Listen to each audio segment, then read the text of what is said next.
Hey guys, it's LegoMatic9, and today I'm joined by my buddy Delta Customs. Hello, it's me, Delta Customs.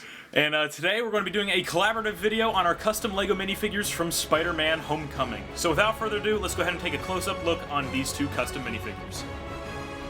Hey guys, it's LegoMatic9. Oh wait. Hey guys, it's Delta Customs. Back with another section of this video. And here is my custom LEGO Homecoming Spider-Man that I made a year ago. And in good LegoMatic9 fashion, let's start with the legs. So the legs I sanded down the tops of to make sure that the paint wouldn't chip when I sanded or when I moved them. And evidently they don't. So I painted the blue onto a pair of normal red legs. And I painted all the lining and stuff with an X-Acto knife. The torso I also painted with an X-Acto knife. It was no fun, but I sculpted web cartridges out of Procreate. The arms are painted by me too, and I used studs for the web shooters. And the arms are also on ball joints. If I take that off, you can see it's like that, not like a normal LEGO arm. So then when I put this back in, his arms can go out and rotate outwards, and it can look like he's in jumping poses because he's a flexible guy.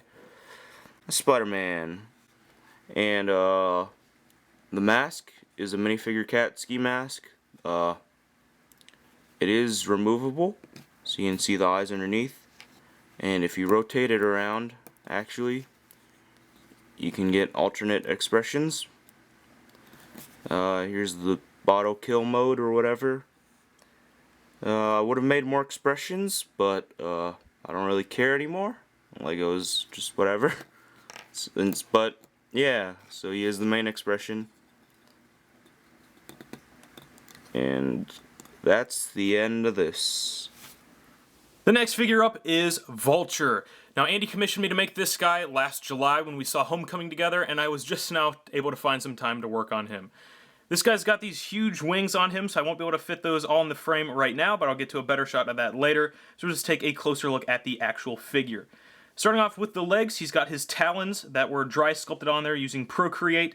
And then I also sculpted on the knee pads and the mechanical bits on the sides of the legs there. Then all those were painted up in silver, gunmetal, and a little bit of gold, and some black detail here and there. He's got the boots painted on, the other straps and the stitching, and then also the cargo pocket on there as well. Those are very fragile. So hopefully this thing survives transport when Andy's taking it home.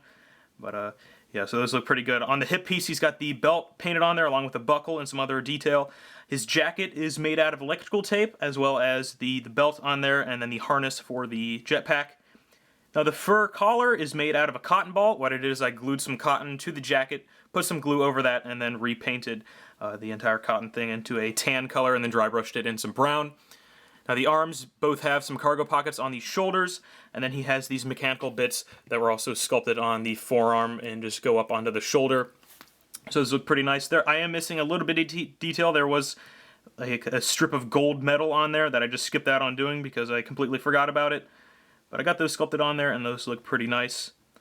I'll take off the jetpack here in a minute so you guys can take a better look at the other side of those. But moving on to the helmet. The helmet was sculpted by our friend Sander.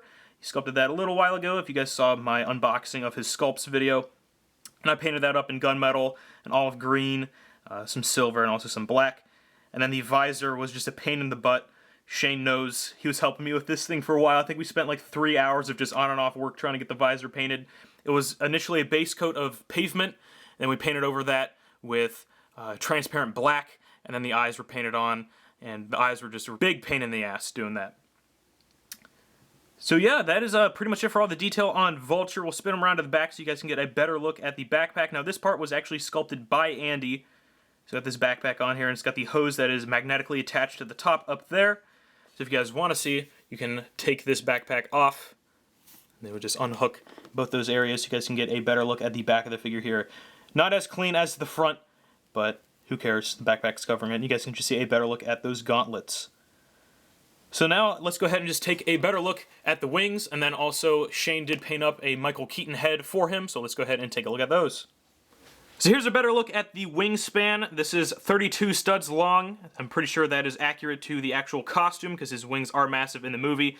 I believe the base of these is a 3 3/4 inch Vulture action figure, and Andy just chopped the wings off of the backpack and glued some hinges to them and did a little bit of sculpting. And he just sent them to me, and I painted them up.